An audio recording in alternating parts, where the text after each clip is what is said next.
दोस्तों, स्वागत है आपका M2 फिजिक्स क्लासेज के अंदर एक बार फिर। तो आज हम बात करेंगे ओम के नियम की, उसकी उत्पत्ति के बारे में, और प्रतिरोध क्या होता है, प्रतिरोधकता क्या होती है, इन सभी के बारे में अपन क्या करेंगे, चर्चा करेंगे। तो चलिए शुरुआत करते हैं सबसे पहले ओम के नियम से कि ओम का नियम क्या है। ओम्स लॉ, ओम का नियम। तो ओम ने क्या बताया कि अपने पास यदि कोई एक तार है जो चालक है, कैसा है, चालक है, चालक तार है या चालक पदार्थ है।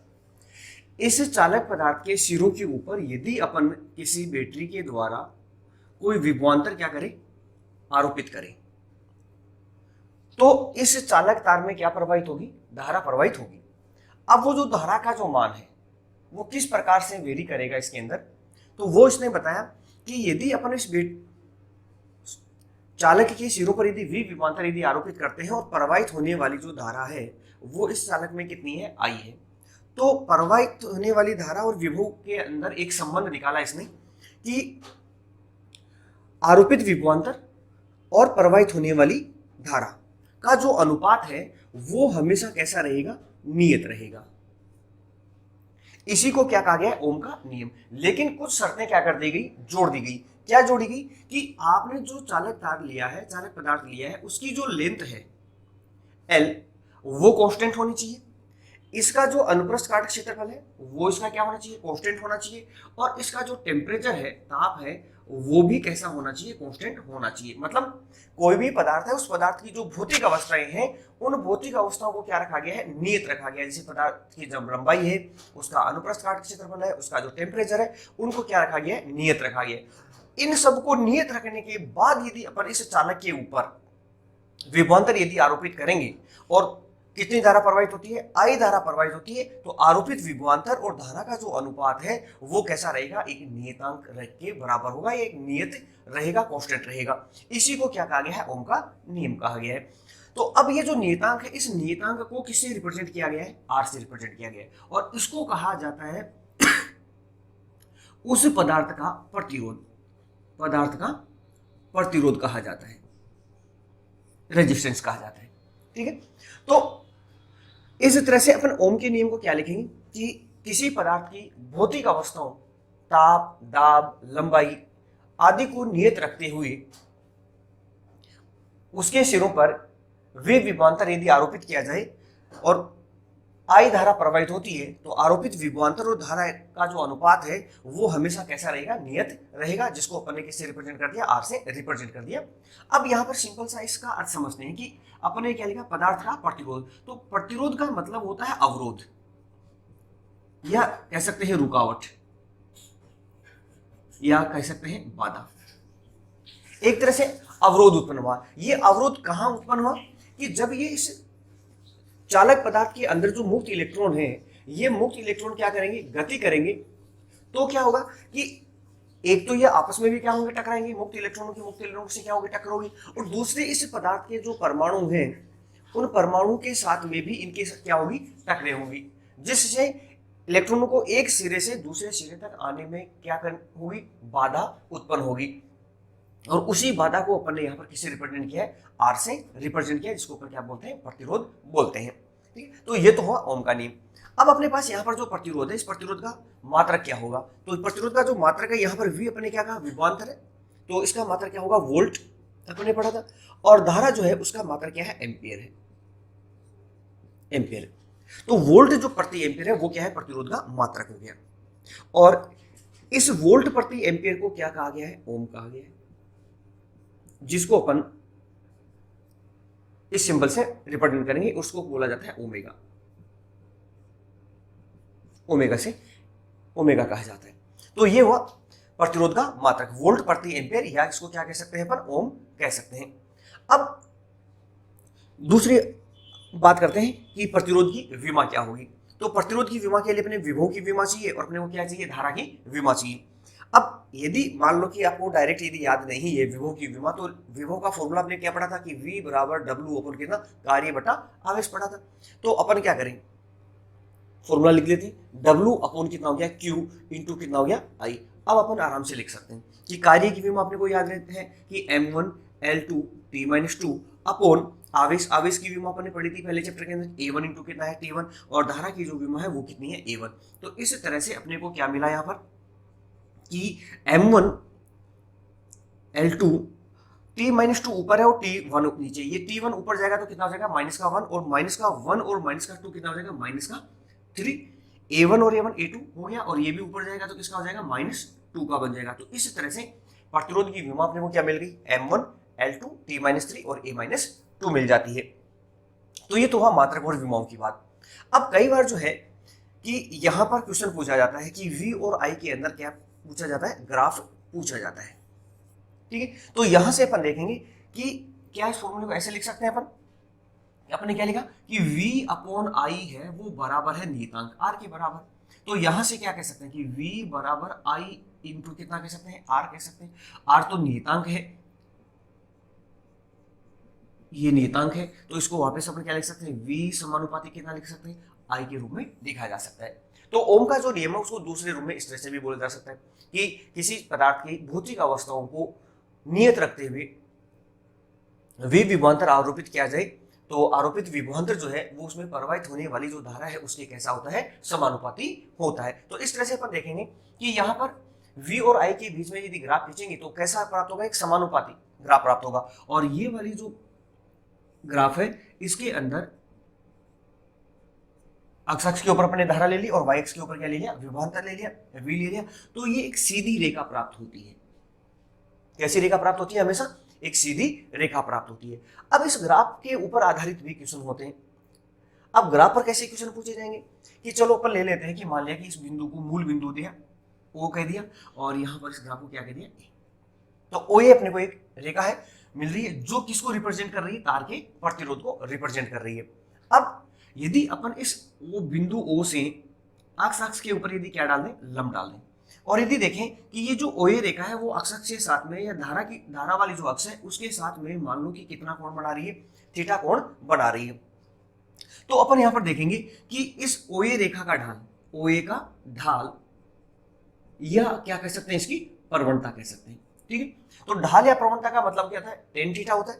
तो टेन थीटा जो है अपन निकालते हैं, तो टेन थीटा बराबर क्या होता है, लंब बटे कितना होता है, आधार होता है। अब यहाँ पर थीटा के सामने वाली जो ये भुजा है ये अपना क्या कहलाएगी, लंब कहलाएगी। ये 90 डिग्री कोण बन रहा है तो सामने वाली भुजा ये क्या कहलाएगी, कर्ण कहलाएगी, और ये अपने पास क्या कहलाएगा, इसका आधार कहलाएगा। तो यहाँ पर जो लंब है इसको नाम दे देते हैं यहाँ पर बी बिंदु। तो ये जो AB लाइन है वो एक तरह से किसको रिप्रेजेंट कर रही है, y अक्ष के समानांतर रिप्रेजेंट कर रही है, और y अक्ष किसको रिप्रेजेंट कर रही है, विभवांतर को रिप्रेजेंट कर रही है। तो इसका मतलब कि टेन थीटा बराबर जो लंब है उसको अपन विभवांतर से रिप्रेजेंट कर सकते हैं, अपॉन आधार वाली जो लाइन है वो किसको रिप्रेजेंट कर रही है, धारा को रिप्रेजेंट कर रही है।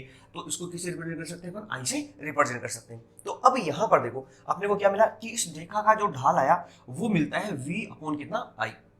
V अपॉन I, यहाँ पर अपन क्या देख रहे हैं कि V अपॉन I तो किसको रिप्रेजेंट कर रहा है भाई, तार का प्रतिरोध, पदार्थ के प्रतिरोध को रिप्रेजेंट कर रहा है। इसका मतलब अपन कह सकते हैं कि जो टेन थीटा है वो भी किसको रिप्रेजेंट कर रहा है, R को रिप्रेजेंट कर रहा है। तो इस तरह से अपने को यदि किसी पदार्थ के ऊपर आरोपित वोल्टेज और धारा के मध्य प्रवाहित होने वाली जो धारा है उसके मध्य यदि ग्राफ दिया गया है तो उस ग्राफ का अपन क्या निकाल लें, ढाल निकाले। जो ढाल होगा वही उस पदार्थ का, उस तार का क्या होगा, प्रतिरोध होगा। अब दूसरा क्वेश्चन यदि यहाँ पर जैसे पूछा जाता है तो उसमें क्या की जाती है कि तुलना करवाई जाती है। तुलना का मतलब यहाँ पर कि आपको ग्राफ दिया जाएगा इस तरह का, जैसे अपन लेते हैं कि मान लिया अपने पास एक ग्राफ है, ये आपको क्वेश्चन में दिया गया है V और I के मध्य, ठीक है, और यहाँ पर दो ग्राफ दिए गए। ये मान लिया कि ग्राफ 1 है और ये ग्राफ 2 है, मतलब पहले तार, एक तार के लिए प्रतिरोध का ग्राफ है और ये दूसरे तार के लिए प्रतिरोध का ग्राफ है। या इसको ऐसे रिप्रेजेंट कर देता हूं कि R1 और ये R2, और ये मान लिया कि अक्ष के साथ में पहला जो तार है का प्रतिरोध है वो कितना बना रहा है, ग्राफ θ1, और दूसरा जो है ये वाला ग्राफ कोण है वो कितना बना रहा है, कोण θ2 बना रहा है। तो अपन ने क्या देखा, क्या देख रहे चूंकि कि टेन थीटा जो है वो इक्वल है किसके भाई, R के बराबर है। तो एक काम करते हैं, यहां से अपने क्या दिख रहा है कि θ1 लेस देन है कितना है, θ2। थीटा वन लेस देन कितना है थीटा टू।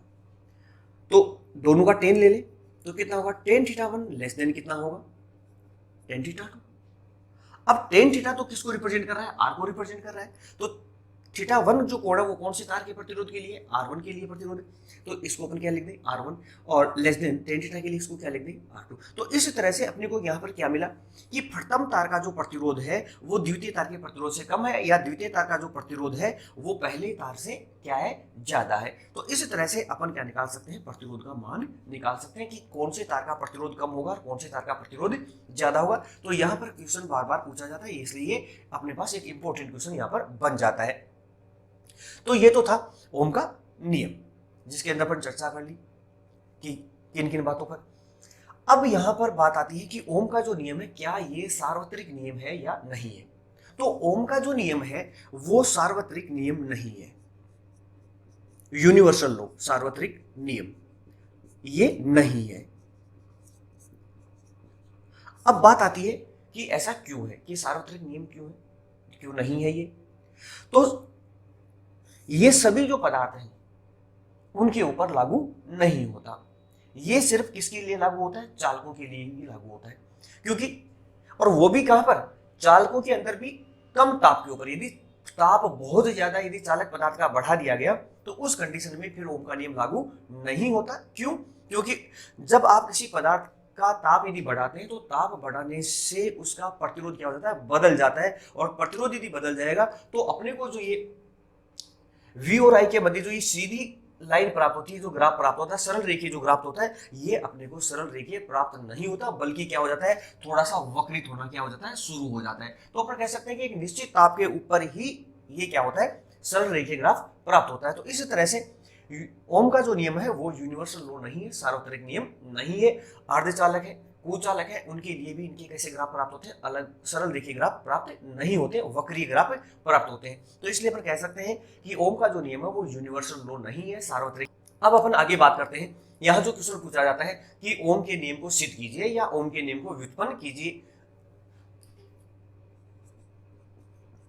ओम के नियम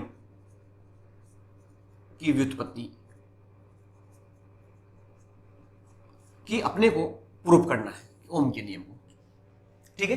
तो अपने ले लेते हैं पहले एक बात कि ये अपने पास एक चालक तार है और इस चालक तार की लेंथ अपन ने कितनी ली थी, L ली थी, और इसको अपन ने एक क्या जोड़ दिया था, बैटरी के साथ में जोड़ दिया था। और जिस बैटरी का जो विभवांतर है, वोल्टेज है, वो कितना है, V वोल्टेज है। अब क्या होगा, जैसे ही अपन V वोल्टेज का विभवांतर इस चालक तार के सिरों पर अप्लाई करेंगे तो इस चालक तार के सिरों के बीच में क्या उत्पन्न हो जाएगा, एक इलेक्ट्रिक फील्ड उत्पन्न हो जाएगा। यहाँ पर विद्युत क्षेत्र कितना उत्पन्न होगा, E उत्पन्न होगा। और ये भी ले लेते हैं कि इसके अंदर इसका जो अनुप्रस्थ काट क्षेत्रफल है वो अपने कितना पड़ा था, A पड़ा था। तो अब जैसे ही इलेक्ट्रिक फील्ड उत्पन्न होगा तो इस चालक तार के अंदर जो मुक्त इलेक्ट्रॉन है वो क्या करना शुरू कर देंगे, गति करना शुरू कर देंगे। अब अपन ने क्या पढ़ा कि भाई जो इलेक्ट्रॉन है ये किस वेग से गति करेंगे, अपवहन वेग से, अपवहन वेग से, ठीक है। अब जब अपवहन वेग से गति करेंगे तो इसके अंदर अपने कहा कि कितनी धारा प्रवाहित होती है, I धारा प्रवाहित होती है। तो पिछले टॉपिक के अंदर, पिछले वीडियो के अंदर अपन ने धारा और अपवहन वेग में क्या निकाला था, संबंध निकाला था। धारा और अपवहन वेग VD में क्या निकाला था, संबंध निकाला था। क्या संबंध था धारा और अपवहन वेग के अंदर, कि I बराबर, अपने याद करने के लिए मैंने बताया था कि वीणा के रूप में याद सकते हैं, VD ENA, वीणा, ठीक है। जहां VD अपवहन वेग, E इलेक्ट्रॉन का आवेश, N एकांक आयतन में मुक्त इलेक्ट्रॉन की संख्या और A उसका क्या है, अनुप्रस्थ काट क्षेत्रफल है, ठीक है। अपन ने अपवहन वेग का क्या फॉर्मूला निकाला था कि VD बराबर EV अपॉन ML इंटू कितना, टो, या V बटा L, V बटा L। ये क्या था, इस चालक तार के सिरों पर उत्पन्न विद्युत क्षेत्र को मैंने अपने पढ़ा था कि E बराबर V अपॉन कितना होता है, L उत्पन्न होता है। तो यहाँ पर इसको ऐसे भी लिख सकते हैं, small e capital E upon M into कितना, टो के रूप में लिखा जा सकता है। जहां क्या था, M इलेक्ट्रॉन का द्रव्यमान था और टो क्या था, विश्रांति काल था। तो अब अपने पास यहां पर इसका मान रख सकते हैं, VD का मान। तो I बराबर अपने पास क्या बन गया, वीडी का मान small E capital E upon M into tau into E N ए।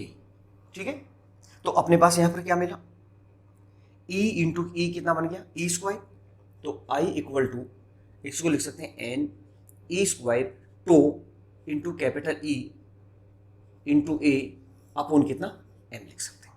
तो ये इस चालक तार के अंदर क्या है, प्रवाहित होने वाली धारा। अब अपने पढ़ा था क्या धारा घनत्व है, कि धारा घनत्व का फॉर्मूला क्या था, G equal to I upon कितना था ए। तो आई की वैल्यू अपन ने क्या निकाली, ये वाली निकाली, तो उसको रख देते हैं यहां पर कि n E square tau into e into A upon m, I की वैल्यू रख दी और नीचे क्या है ए, तो ए से ए क्या हो गया, कट गया, और अपने पास यहां पर मिला J equal to N E square tau upon M into कितना ए मिला। अब यहां देखिए एन क्या है, एकांक आयतन में मुक्त इलेक्ट्रॉन की संख्या कांस्टेंट है, ई इलेक्ट्रॉन का आवेश वो भी कांस्टेंट है, और एम इलेक्ट्रॉन का द्रव्यमान वो भी कैसा है, कांस्टेंट है, और तो क्या है विश्रांति काल वो भी कैसा है, कांस्टेंट रहेगा। क्यों, क्योंकि अपने पदार्थ की भौतिक अवस्थाओं को क्या रखा गया, नियत रखा गया, तो ताप को क्या रखा गया, नियत रखा गया। तो यहाँ पर ये वैल्यू जो है विश्रांति काल है, ये भी लगभग कैसी रहेगी, कांस्टेंट रहेगी, परिवर्तित नहीं होगी। तो यहाँ पर ये पूरा का पूरा जो मान है ये कांस्टेंट हो गया, नियत हो गया। ठीक है, इस कांस्टेंट को अपन रिप्रेजेंट करते हैं G इक्वल टू किससे रिप्रेजेंट किया जाता है, सिग्मा से रिप्रेजेंट किया जाता है।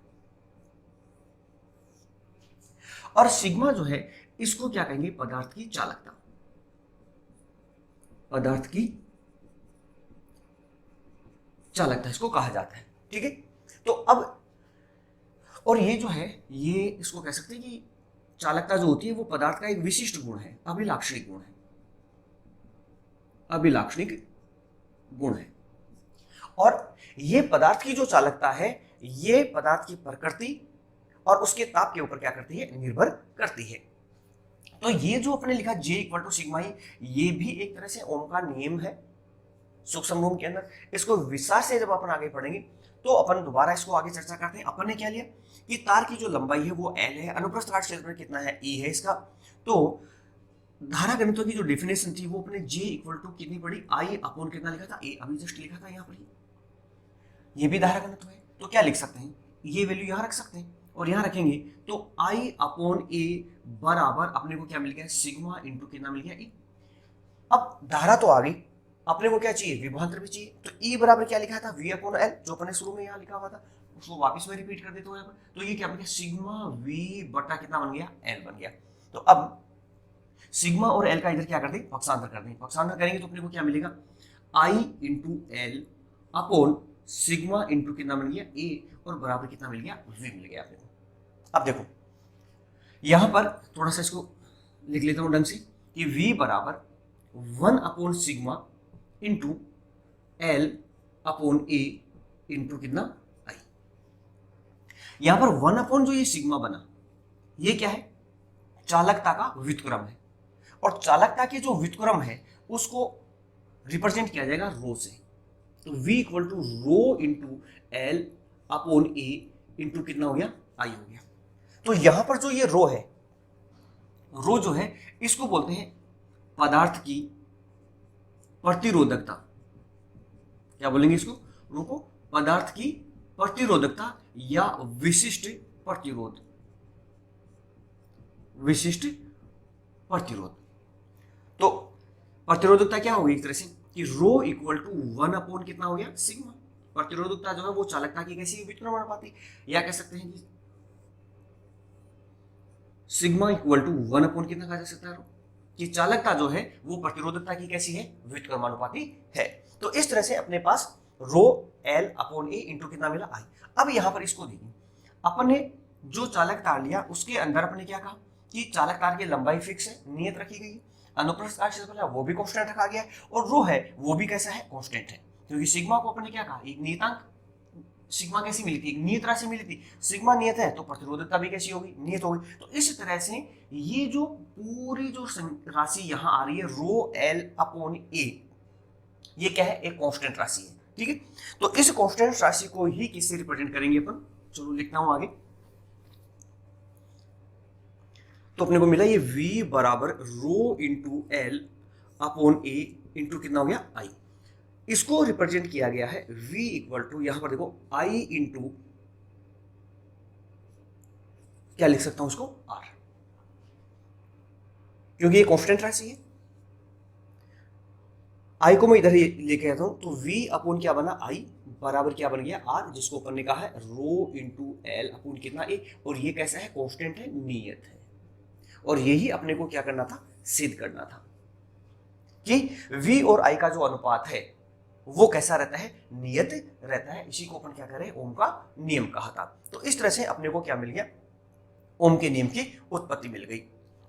अब अपन यहां से ये जो मान अपने को निकला है इसी के बारे में चर्चा करते हैं कि जो प्रतिरोध का जो मान है, आर का जो मान है, उससे एक फॉर्मूला अपने को मिल गया यहां पर। और वो फॉर्मूला क्या मिला कि आर बराबर रो इंटू एल अपॉन कितना मिला, ए मिला। तो यहां से अपन क्या देख रहे हैं कि तार का जो प्रतिरोध है वो उस तार की जो लेंथ है उसके कैसा है, समानुपाती है, और तार का जो अनुप्रस्थ काट क्षेत्रफल है उसके कैसा है, व्युत्क्रमानुपाती है। ठीक है, दो बातें अपने को यहां से मिलती हैं। इसका मतलब किसी तार का जो प्रतिरोध है वो तार का प्रतिरोध उस तार की लंबाई के कैसा होता है, समानुपाती होता है। यदि तार की लंबाई बढ़ेगी तो प्रतिरोध का मान भी क्या होगा, बढ़ेगा, और यदि तार की लंबाई घटेगी तो प्रतिरोध का मान भी घटेगा। मतलब जितना लंबा तार होगा प्रतिरोध का मान भी उतना ही ज्यादा होगा, छोटा तार होगा तो प्रतिरोध का मान भी क्या होगा, कम होगा। क्योंकि यदि तार लंबा है तो मानो लंबा ये तार है इस तरह से, तो उसमें इलेक्ट्रॉन को एक सिरे से दूसरे सिरे तक जाने के लिए क्या होगी, ज्यादा दूरी तय करनी पड़ेगी, और ज्यादा दूरी तय करेगा तो क्या होगी, टकरें भी क्या होंगी, ज्यादा होंगी, और जिससे प्रतिरोध का मान क्या होगा, बढ़ जाएगा। मतलब एक तरह से यहां से लेकर यहां तक जितनी ज्यादा लंबाई में चलेगा इलेक्ट्रॉन, उसके मार्ग में उतनी ही ज्यादा क्या आती जाएंगी, बाधाएं आती जाएंगी, रुकावट आती जाएगी। अब दूसरा कि यहां क्या मिल रहा है अपने को कि तार का जो प्रतिरोध है वो उसके अनुप्रस्थ काट क्षेत्रफल के कैसा है, व्युत्क्रमानुपाती है।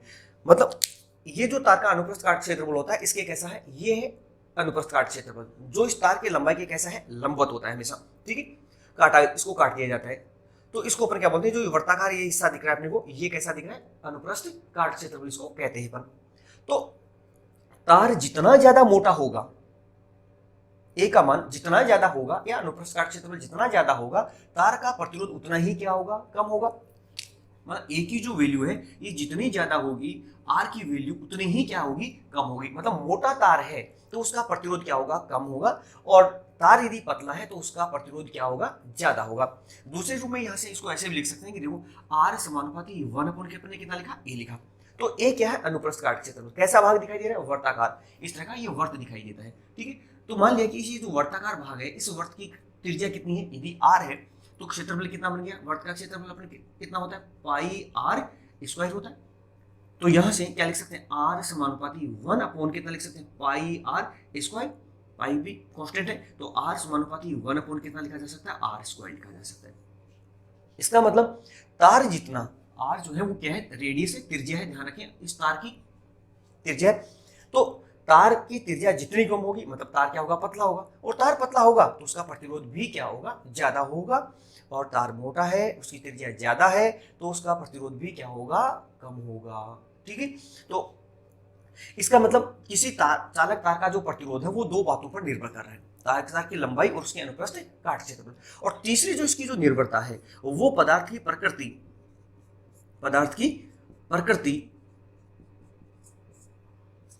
और ताप के ऊपर क्या करता है, निर्भर करता है। तो यहां से कई बार क्वेश्चन पूछा जाता है किसी पदार्थ का जो प्रतिरोध है वो किन किन बातों पर निर्भर करता है, या चालक का जो प्रतिरोध है वो किन किन बातों पर निर्भर करेगा। तो चालक का जो प्रतिरोध है वो तार की लंबाई के ऊपर, चालक की लंबाई के ऊपर समानुपाती होगा, अनुप्रस्थ काट क्षेत्रफल के कैसा होगा, व्युत्क्रमानुपाती होगा, और पदार्थ की जो प्रकृति है और ताप है उसके ऊपर भी क्या करेगा, ये निर्भर करेगा, जिसकी अपन आगे चर्चा करेंगे। अब यहां पर यदि अपन प्रतिरोध आर और उसकी तार की जो लंबाई है, प्रतिरोध की जो लंबाई है, उसमें यदि ग्राफ खींचे तो कैसा ग्राफ आ रहा है, देखो समानुपाती है, तो आर और एल के बीच में, प्रतिरोध आर और एल के बीच में जो ग्राफ आएगा वो कैसी दिखाएगी, सीधी रेखा मिलेगी अपने को। प्रतिरोध आर और अनुप्रस्थ काट क्षेत्रफल इसके बीच में ग्राफ खींचेंगे तो कैसे, ये व्युत्क्रमानुपाती है, आर और ए के बीच में ग्राफ खींचोगे तो ये व्युत्क्रमानुपाती ग्राफ आएगा, या कह सकते हैं कि त्रिज्या के रूप में यदि ग्राफ खींचोगे तो आर और स्मॉल आर ये त्रिज्या है, इसमें भी कैसा आएगा, व्युत्क्रमानुपाती ग्राफ आएगा। तो ये ग्राफ भी कई बार पूछ लिए जाते हैं। अब नेक्स्ट पॉइंट जो बात आती है यहां पर, वो पॉइंट आता है, बात करते हैं विद्युत चालकत्व की, कि चालकत्व कंडक्टेंस किसे कहते हैं। चालकत्व को जो है वो अपन किसे रिप्रेजेंट करते हैं, जी से रिप्रेजेंट करते हैं।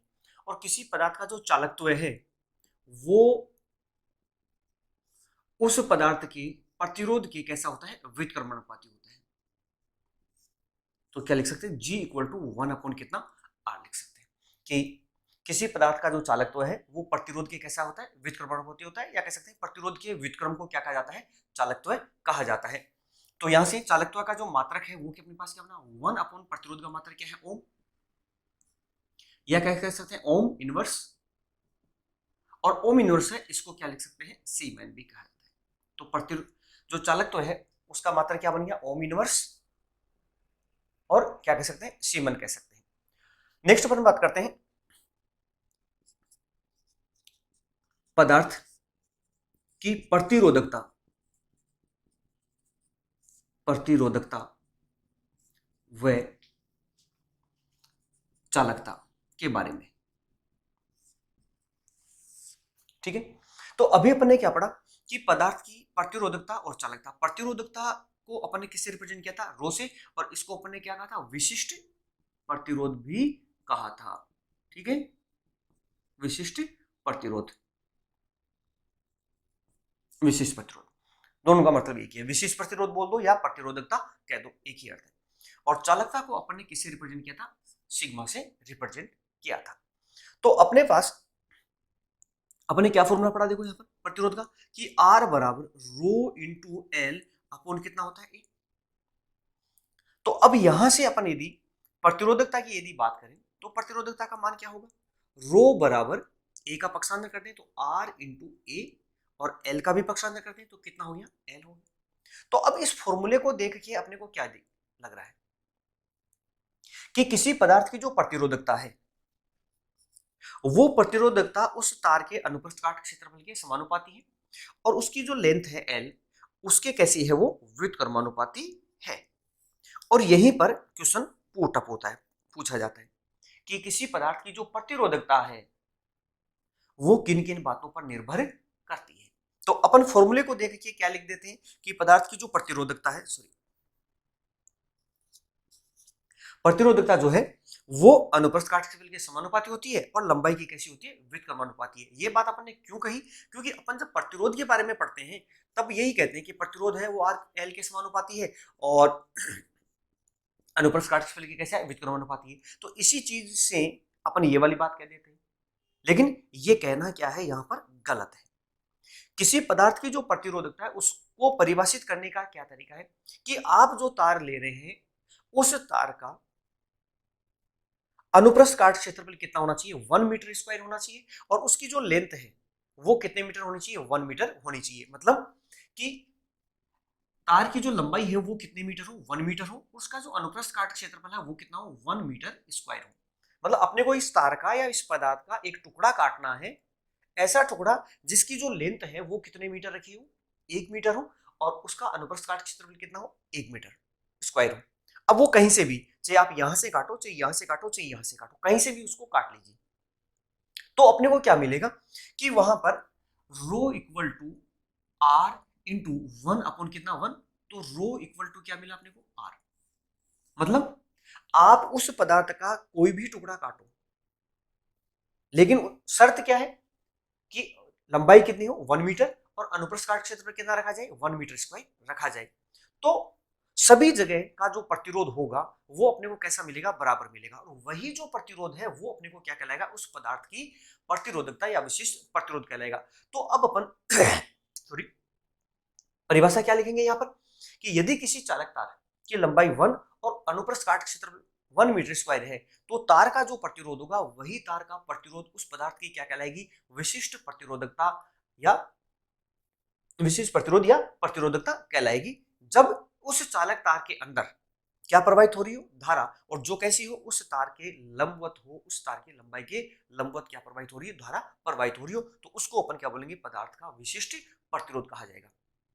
तो ये हमेशा ध्यान रखेंगे कि पदार्थ की जो प्रतिरोधकता है वो अनुप्रस्थ काट क्षेत्रफल और लंबाई पर निर्भर नहीं करती है, क्योंकि वहां पर अपने लंबाई को भी एकांक लिया गया है और अनुप्रस्थ काट क्षेत्रफल को भी क्या लिया गया है, एकांक लिया गया है। एकांक लंबाई और एकांक अनुप्रस्थ काट क्षेत्रफल की ही आपको क्या करनी है, बात करनी है, लंबाई से कोई लेना देना नहीं होगा यहाँ पर, ठीक है। तो अब प्रतिरोधकता का जो मात्रक है उसकी यदि अपन बात करें तो क्या होगा, प्रतिरोधकता का जो देखो मात्रक है वो क्या होगा कि प्रतिरोध आर का मात्रक क्या है, ओम,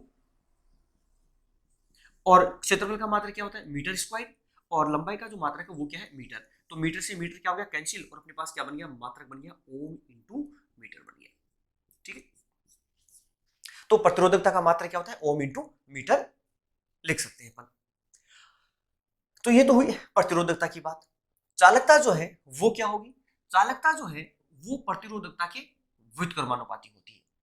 तो प्रतिरोधकता के व्युत्क्रम को क्या कहा जाएगा, चालकता कहा जाएगा। तो प्रतिरोधकता का मात्रक अपन ने क्या पढ़ा, 1 अपॉन क्या है अपने पास, ओम इंटू मीटर। तो चालकता का मात्रक अपने पास क्या बन जाएगा, ओम इंटू मीटर का क्या बन जाएगा, इनवर्स बन जाएगा, ठीक है। तो ये चालकता का मात्रक हो गया और ये क्या हो गया, प्रतिरोधकता का मात्रक हो गया। तो इस तरह से अपन ने चालकत्व के बारे में चर्चा की, पदार्थ की प्रतिरोधकता और चालकता, उन दोनों के बारे में क्या की, चर्चा की। आगे अपन इसी चैप्टर में आगे पढ़ेंगे कि जो पदार्थ की जो प्रतिरोधकता है और जो चालकता होती है उसके ऊपर ताप का क्या प्रभाव पड़ेगा, वो भी पढ़ेंगे अपन। तो यहाँ पर दूसरा जो क्वेश्चन आता है वो आपको पूछा जाता है कि किसी पदार्थ की जो प्रतिरोधकता होती है या विशेष प्रतिरोध होता है वो किन किन बातों के ऊपर निर्भर करता है। तो इस फॉर्मूले के अकॉर्डिंग तो आपने क्या देख लिया था कि जो प्रतिरोधकता है वो सिर्फ और सिर्फ किन पर निर्भर करती है, रो की जो निर्भरता है, प्रतिरोधकता की निर्भरता या विशेष प्रतिरोध की निर्भरता, वो सिर्फ ओनली किस पर निर्भर करेगी, पदार्थ की प्रकृति व ताप के ऊपर। ये बार बार पूछा जाता है, काफी इंपॉर्टेंट बात बनती है यहाँ पर, तो इसलिए इसको ध्यान रखें कि किसी पदार्थ का विशेष प्रतिरोध या उसकी जो प्रतिरोधकता है वो केवल किस पर निर्भर करेगी, पदार्थ की प्रकृति और ताप के ऊपर क्या करती है, निर्भर करती है, उसकी लंबाई और अनुप्रस्थ काट क्षेत्रफल के ऊपर निर्भर नहीं करती है, ठीक है। तो ये आपको ध्यान रखना है, यहाँ पर कारण मैंने पहले बता दिया आपको। अब अपन बात करते हैं कि जो अपने पास पदार्थ हैं कि जैसे चालक है, कुचालक है, अर्धचालक है, तो क्या इन सभी पदार्थों की प्रतिरोधकता समान होती है या अलग अलग होती है। तो इन सभी पदार्थों की जो प्रतिरोधकता है वो कैसी होती है, अलग अलग होती है। कि सबसे पहले अपन बात करें कि चालक, नंबर 2 कुचालक, और नंबर 3 अर्धचालक। अब चालक है किसे कहते हैं, ये अपने को पता है कि ऐसे पदार्थ जिनके अंदर धारा का प्रवाह क्या होता है, आसानी से होता है, उन पदार्थों को क्या कहा जाता है, चालक कहा जाता है। जिसके अंदर क्या होगी, मुक्त इलेक्ट्रॉनों की संख्या क्या होगी, ज्यादा होगी, अत्यधिक होगी। कुचालक जिसमें धारा का प्रवाह नहीं होता है, इसका मतलब है कि उसमें मुक्त इलेक्ट्रॉन की जो संख्या है वो अति अल्प है, बहुत कम है। और अर्धचालक जो है वो क्या है, जो चालक और कुचालक के कहा है, मध्य की एक स्थिति है। चालक जो है आपने कहा कि यहां पर इनकी चालकता क्या होगी, अधिक होगी, सिग्मा का जो मान होगा वो अधिक होता है, ठीक है। और प्रतिरोधकता जो रो है वो क्या होती है, कम होती है। कुचालक जो होते हैं इनकी जो चालकता होती है वो कम होती है और प्रतिरोधकता है जो है वो क्या होती है, अधिक होती है। और अर्धचालक जो है इनके लिए जो सिग्मा का मान है, प्रतिरोधकता जो चालकता जो है, ये चालकता लिख सकते हैं इस तरह से कि चालकता का जो मान है अर्धचालकों के लिए, सिग्मा का मान, ये अर्धचालक के लिए ये क्या होगा, चालकों से तो कम होगा और कुचालकों से क्या होगा, ज्यादा होगा। मतलब अर्धचालक जो पदार्थ है, अर्धचालकों की जो चालकता होती है वो चालकों से तो कम होती है और चालकों से तो क्या होती है, कम होती है, और कुचालकों से क्या होती है, अधिक होती है। प्रतिरोधकता की बात करेंगे, प्रतिरोधकता की, तो प्रतिरोधकता जो होगी वो क्या होगी, चालक जो होंगे उनसे तो क्या होगी, अधिक होगी, चालकों से क्या होगी, अधिक होगी, और जो कुचालक होंगे उनकी जो प्रतिरोधकता है उनसे क्या होगी, कम होगी, मतलब इन दोनों की कहां होगी, बीच में होगी, ठीक है। अब इनकी वैल्यू क्या होगी, तो जो प्रतिरोधकता का जो मान है चालकों के लिए वो वैल्यू होती है 10 की घात -8 से लेके 10 की घात -6 ओम इंटू मीटर, ठीक है। कुचालक जो होते हैं इनकी जो प्रतिरोधकता होती है वो होती है 10 की घात 5 से लेके 10 की घात 14 के मध्य होती है, और अर्धचालक जो होते हैं इनकी जो प्रतिरोधकता होती है ये होती है 10 की घात -1 से 10 की घात 4 के मध्य होती है, ठीक। तो ये अपने को वैल्यू याद रखनी है, तो इस तरह से इसको थोड़ा सा याद भी रख सकते हैं अपन ऐसे कि 10 की घात -8 से 10 की घात -6 चालक के लिए अपन ने याद रख लिया। तो कुचालक के लिए कहां से होगी, 10 की घात -6 पर ड्रॉप हुआ, खत्म हुआ यहाँ पर, तो इसको यहाँ पर उससे एक पहले और ज्यादा होनी है, इसलिए क्या करते हैं, प्लस का यूज कर, चेन यूज कर ले, 10 की घात 5 से स्टार्ट करेंगे और कहां तक, 10 की घात 14, 14 के देखो 8 और 6 कितने होते हैं, 14 होते हैं, इस तरह से याद रख सकते हैं। फिर कुचालक के लिए याद रखेंगे तो क्या पर एंडिंग हुई 14 पर एंडिंग, तो 1 ले लीजिए और 4 लीजिए, ले लीजिए 1 को माइनस का ले लीजिए 10 की घात -1 और 4 को प्लस का ले लीजिए 10 की घात 4, क्योंकि इन दोनों के क्या होगी, बीच में होगी। तो ये पदार्थों की क्या है, चालक, कुचालक और अर्धचालकों की प्रतिरोधकता का मान है, जो कई बार पूछ लेते हैं। अब बात एक और आती है यहाँ पर कि पदार्थों की जो प्रतिरोधकता है और जो चालकता है, इस गुण का जो उपयोग है ये कहाँ किया जाता है, कि रो है ये क्या है, इसका अपन ने क्या कहा, एक गुण है पदार्थ का, अभिलाक्षणिक गुण है, अभिलाक्षणिक गुण होता है। इस गुण का जो उपयोग है, अभिलाक्षणिक गुण का जो उपयोग है वो कहां होता है, ठीक है। तो इसका उपयोग दो बातों में किया जाता है, पहला है संयोजक तार बनाने में, संयोजक तार बनाने में, और दूसरा जो है वो है प्रतिरोधक तार, प्रतिरोधक तार व उष्मक तार बनाने में किया जाता है। संयोजक तार जो बनाएंगे तो उसमें प्रतिरोधकता का कौन सा गुण मौजूद होता है संयोजक तारों के अंदर, तो जो संयोजक तार होते हैं इनके अंदर जो पदार्थ लिया जाता है उन पदार्थों की के लिए जो प्रतिरोधकता रो है वो क्या होती है, कम होती है, और चालकता क्या होती है, अधिक होती है, ठीक है। तो जिन पदार्थों की प्रतिरोधकता कम और चालकता अधिक होती है उन पदार्थों की सहायता से अपन क्या बनाते हैं, संयोजक तार बनाते हैं, ठीक है। और जिन पदार्थों के लिए प्रतिरोधकता जो है वो अधिक होती है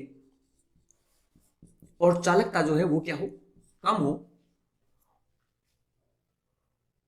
उस गुण का उपयोग करते हुए अपन क्या बनाएंगे, प्रतिरोधक तार और उष्मक तार बनाएंगे, ठीक है।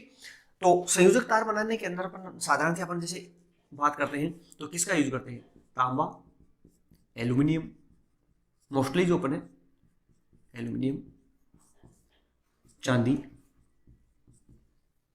आदि का उपयोग करते हैं, कि तांबा है, एल्यूमिनियम है, चांदी है, इनका अपन इनकी सहायता से अपन क्या बनाते हैं, संयोजक तार बनाते हैं। लेकिन मोस्टली जो अपन जो देखते हैं वो तार किसके बने होते हैं, तांबा और एल्यूमिनियम के, क्योंकि ये साधारण आसानी से उपलब्ध भी हो पाते हैं, इनका प्रोडक्शन जो होता है वो भी क्या होता है, अधिक होता है, और कॉस्टली नहीं होती। जबकि चांदी क्या है, कॉस्टली है, सोना क्या है, कॉस्टली है, और प्रोडक्शन इनका क्या होता है, कम होता है, इसलिए इनके संयोजक तार नहीं बनाए जाएंगे, क्योंकि बनाएंगे तो लोग उठा के ले जाएंगे यहाँ पर। और प्रतिरोधक जो तार है, उष्मक जो तार है, उनके लिए प्रतिरोधकता अधिक है और चालकता क्या है, कम है। उदाहरण के रूप में यदि ले लें जैसे नाइक्रोम, मैग्नीन,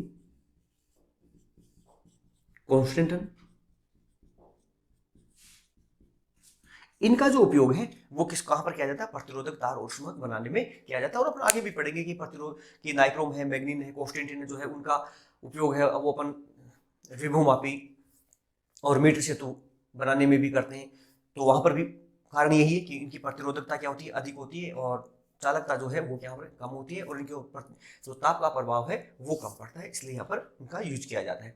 तो इस तरह से आज के वीडियो के अंदर अपने पढ़ा कि ओम का नियम क्या है, उसकी उत्पत्ति क्या है, प्रतिरोध किन किन बातों पर निर्भर करता है, विशेष प्रतिरोध किन किन बातों पर निर्भर करता है, चालकता है जो किन किन बातों पर निर्भर करती है, चालकत्व किसे कहते हैं, इन सभी के बारे में अपने विस्तार से क्या की है, चर्चा की है। तो धन्यवाद। वीडियो को ज्यादा से ज्यादा लोगों के साथ क्या करें, अपने दोस्तों के साथ शेयर करें, ताकि लगातार हम इसी प्रकार के वीडियो आपको उपलब्ध कराते रहे और हमें मोटिवेशन मिलता रहे। धन्यवाद।